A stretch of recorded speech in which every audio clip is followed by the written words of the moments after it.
Greetings, y'all. It's the lady with another life lesson, and I wanted to come today with a life lesson from a song, the lyrics of a song.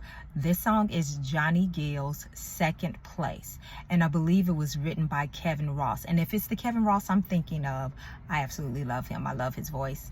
Great singer, songwriter. I'm just going to get into the lyrics first, and then we're going to break it down, break the lessons down from it, okay?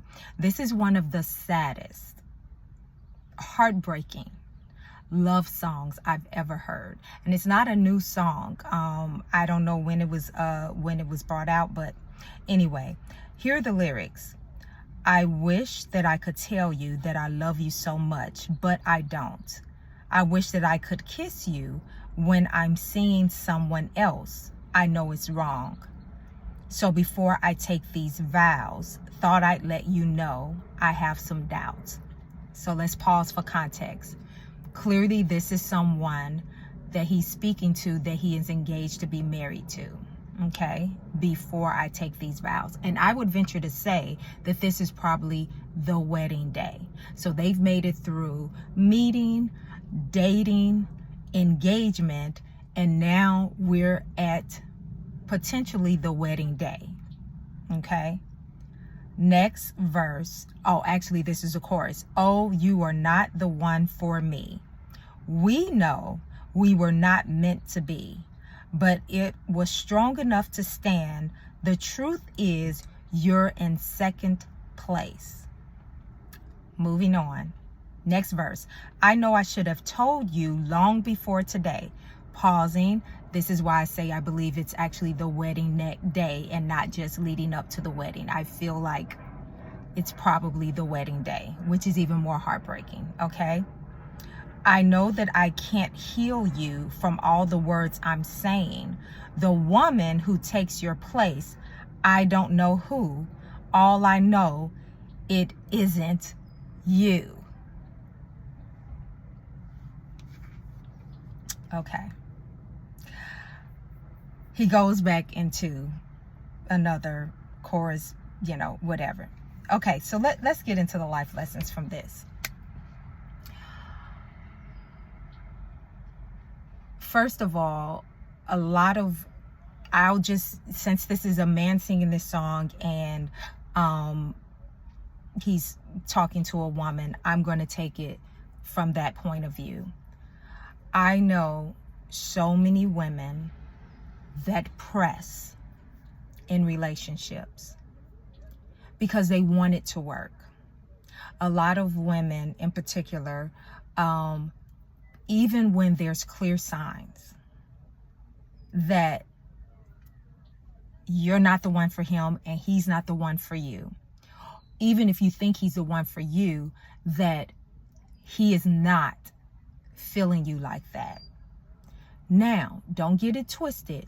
He may be sleeping with you. He may be even dating you. He may be spending time with you. He may be doing all the things. It does not even mean that the man doesn't have attraction, love even for you. But that is different than seeing you as his wife or his long-term companion.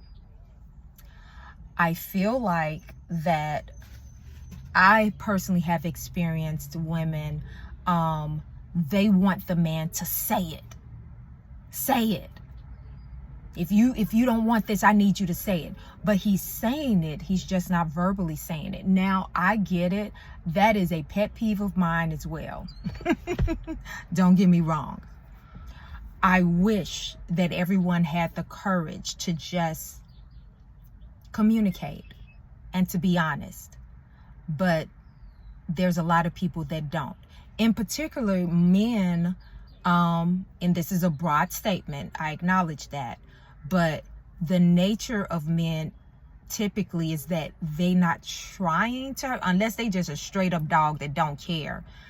A lot of times, this is why some men would choose to ghost a woman versus telling her, hey, I just don't like you like that, or my feelings have changed, or I'm feeling someone else. In this case, with this song, what's even sadder is that he's telling her she's in second place, but it's not to someone that he currently knows. He just knows in his heart that she ain't it. And this whole time, he has allowed dating, engagement, and getting to the wedding day, potentially, or at least close to it, to go by, and then he just basically doesn't go through with it. There are people, ladies, I'm talking to you specifically. I need you to understand that there are people in this world that simply do not have the balls to be honest. And it's usually because they don't want to hurt your feelings, especially if you're a good person, and especially if you have not actually done anything wrong or bad to them. Makes it even that much more difficult to tell you, hey, you're not the one for me. You're not it for me. You don't do it for me. They most likely won't tell you verbally. It's very few people. I'm just being honest. Because it's difficult. I consider myself a direct person. I consider myself a honest and clear communicator. But even for me, there have been times that it would have been easier for me not to have to say certain things to people, especially the person that I care about. But I had to, because I also know what it feels like when someone is not honest with you. And especially when you ask direct questions. Ladies, it does not matter if you ask the man directly, hey, do you still want this? You're acting different. What is the problem? It doesn't matter if you ask him directly. If he's not at a place where he can tell you directly, no, I don't want this anymore. Very few people will do that. Very few. You have to take the way that he is communicating. And let me tell you how some men communicate, even if they're not doing it verbally. Their attention has switched up, or it was never there in the first place, i.e., you're carrying the relationship. You're the one who is doing all of the pursuing, all of the planning, all of the communicating. He's doing more so the feminine role of just responding to you because you're making it so convenient. There are some men that will take just what's, because it's so easy. It's so easy. So they'll take it while they're waiting for what they really want. Especially if you're doing things for them that makes life easier for them, or especially if they need or desire an ego boost. So you being all googly and all that stuff for them, it's human nature. It's an ego boost. And some men will use you for that ego boost plus. Women do it too, but in context of this song, I am speaking from two women, basically. The other ways that men are telling you without verbally telling you is they're not giving you time. Attention and time. So say, for instance, a man can be on the phone with you or in your presence. He may come over for Netflix and chilling. He may come over for some bedroom action, and you feel like I'm getting his attention. But really, if he's not fully present, and certain context clues kind of tell that, eye contact, the way he looks at you, if he's on his phone or giving more attention to the surroundings, he's communicating to you, I'm just not that into you. Now let me say this. This has less to do with you and your value and your worthiness than it has to do with him and you not being the correct match for him. And which means he's not a correct match for you. Let's be clear. It is not just on one person. If someone does not see you as the one for them, by default, I don't care how you feel, I don't care how much you like him or even love him, quote, he's by default not the one for you. He's not the one for you. And I think that sometimes we internalize the rejection as opposed to seeing that if you keep pressing in, you can press all the way to the altar, because some men will let you do that. They will let you. So let's not even talk about this whole women proposing thing. I'm sorry, it's out of order. I'm not down. I'm not down. I'm not down. We may say that, oh, she's liberated and she's strong enough to go for what she wants. But does he want you? And if he wanted you, his actions would match up. There's no way a man that sees a woman as his wife or a woman that he really desires, not physically, not sex, but her. He desires her as a person to be in a relationship with, a committed, monogamous relationship with. There's no way. I don't care if the man is shy. I don't care if he don't have everything together.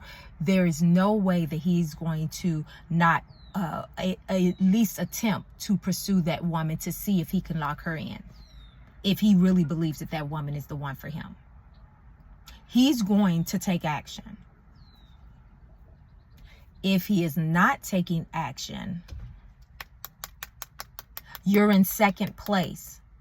And probably he may not even know who's in first place, as in this song. This song, he's like, I don't even know who the woman who's replacing you. But I just know first place is not you. Because in his heart he knew. The other thing about in these lyrics, he says, you are not the one for me. We know we were not meant to be. So this lets me know that the woman also had, it wasn't just smooth sailing. At some point, maybe he did try to say, maybe he did try to break it off, but she kept pressing in. She kept pressing in. Because he said, we know we weren't meant to be. So he's including her in that she had certain information before that moment as well. Sometimes we harm ourselves because we've locked in on somebody, maybe because we think that there's nothing else out there or nothing better out there for us, which is a lie. It's a lie. You will harm yourself if you press in and try to hold on to a man, ladies, who does not want you. And some of those men will actually say the vows. He did her a favor, which is part of the later lyrics, that, you know, yeah, you might be hurt right now, but one day you'll thank me. I did and I still have to investigate this, but Johnny Gill, the singer of this song, is or was good friends with Eddie Murphy. Now, at some point, Eddie Murphy was engaged to be married to Tracey Edmonds, I believe. Tracey Edmonds, if you don't know her, she's a film producer. She used to be married to Babyface, thus the Edmonds, okay? They got divorced, and I don't know if that was the next high profile relationship or whatever, but the reality is that if I'm remembering correctly, Eddie Murphy pretty much let it get up to either the day before something, but he called it off. The wedding was planned. And this is, of course, I don't know these people, personally. From what I remember about back then when it happened, and obviously this was before she got with Deion Sanders, who also, that relationship didn't last. Now, I am not putting this on Tracey Edmonds in terms of, people always want to say, especially if somebody is super beautiful and successful as she is, they always want to say, well, she must be crazy. It must be her. And what I will say is that we don't know.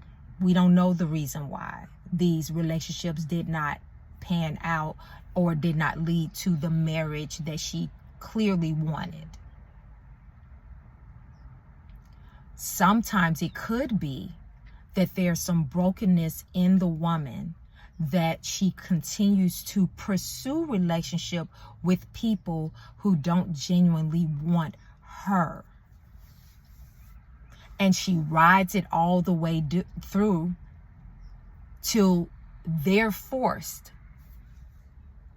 to either make her walk away because at some point your personal dignity kicks in, or they're forced to walk away when they see that she's not going to do it. No matter how much they act,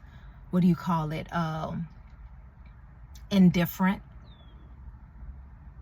how much they are not giving her full energy and attention, how much she's carrying the relationship, and they're putting forth very little effort, but they're still around.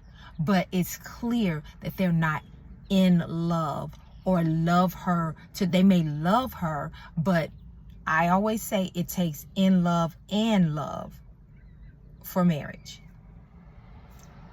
Same level, same passion, same time with the two individuals.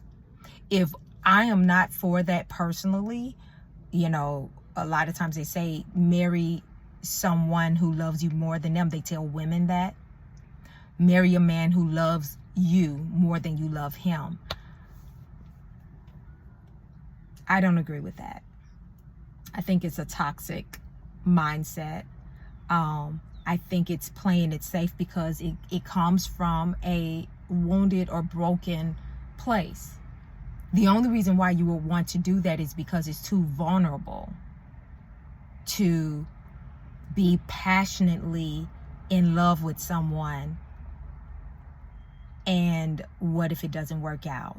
What if they reject you? All of that stuff. My encouragement, so that you don't end up in second place, is to wait. Wait until that man comes along who you feel that level of love and in loveness with, and it's reciprocated. It's mutual. And you know how you find that out? You just take your time and allow the man to pursue you. You will not know for sure, ladies, if the man wants you if you pursue him. I don't care what we doing these days or whatever, but human nature has not changed. The man is the hunter. Your responsibility as the woman is to already, and especially if we're biblically speaking, a man who finds a wife finds a good thing. So that means that being a wife has nothing to do with your marital status. Being a wife is a state of being. It's a mindset. If a man can't look at you and see you as a wife, and not just a wife, but his wife, then that man is not the man for you, nor are you the woman for him. Keep it pushing. What we sometimes do is we try to make it work because we have an attraction or chemistry or connection, and that's because we've let the junk go too far already. There are usually early signs that this is not a match. There's usually early signs. But because we want relationship, we want companionship, we may even specifically want that individual, then we plunge on through until something implodes. Hopefully, because sometimes it doesn't implode until you've already said I do.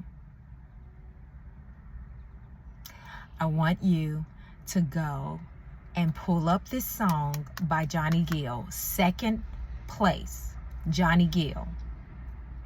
Listen to it and let me know your thoughts. Are there any other lessons that you get out of the song? How do you feel about the song?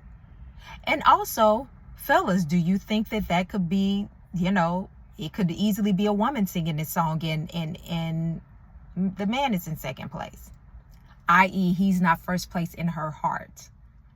It's a settling type of thing. Okay? Bye.